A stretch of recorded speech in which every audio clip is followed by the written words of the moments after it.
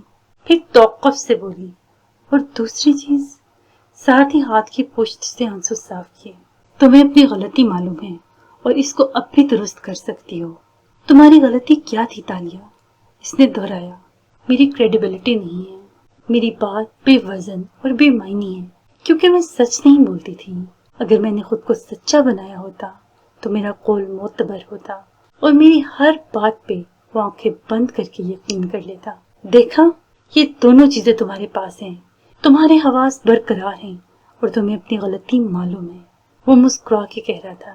اس کے عقب میں بہتی جھیل کے اوپر پرندوں کا ایک غول اڑ رہا تھا. کیا شدید پچھتاوا اور مایوسی سے نکلنے کے لیے بس یہی دو چیزیں چاہیے ہوتی ہیں؟ حواس برقرار ہونا اور اپنی غلطی پہچان کے اسے درست کرنے کی کوشش کرنا. میرے نزدیک تالیہ یہ دونوں کافی ہوتی ہیں. وہ اس کی آنکھوں میں جھانکتے ہوئے دہرا رہا تھا. تالیہ نے دوبارہ سے آنکھیں رگڑی. تو اب میں کیا کروں؟ کہاں سے شروع کروں؟ یہ میں تمہیں کیوں کر بتا سکتا ہوں؟